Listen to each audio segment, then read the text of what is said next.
বাংলার মানুষের জন্য জীবনের যৌবন আমি কারাগারে কাটিয়ে দিয়েছি।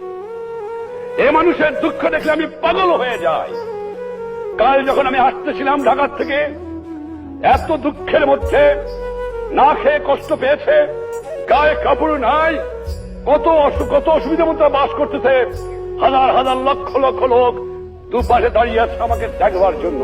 আমি মাঝে মাঝে প্রশ্ন করি, তোমরা আমাকে এত ভালোবাসো কেন?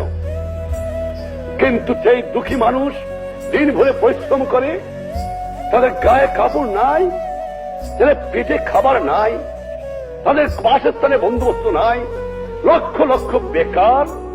পাকিস্তানিরা সর্বস্ব লুট করে নিয়ে গেছে, কাগজ ছাড়া আমার কাছে জন্য কিছু রেখে যায় নাই, বিদেশ থেকে ভিক্ষা করে আমাকে আনতে হয়। আর এই চোরের দল আমার দুঃখী মানুষের সর্বনাশ করে বা লুটতরাজ করে খায়।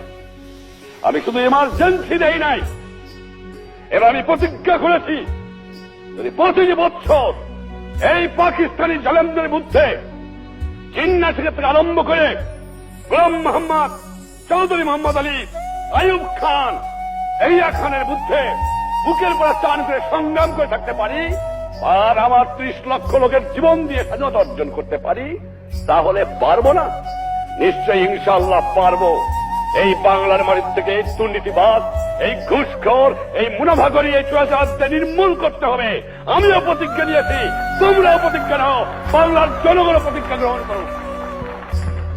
আর না, অসহ্য সীমা হারিয়ে ফেলেছি। এই জন্য জীবনের যৌবন নষ্ট করি নাই, এই জন্য শহীদরা রক্ত দিয়ে যায় নাই। কয়েকটা চোরাকারবারি, মুনাফাখোর, ঘুষখোর দেশের সম্পদ বাইরে বাইর করে দিয়ে আসে, জিনিসের দাম গুদাম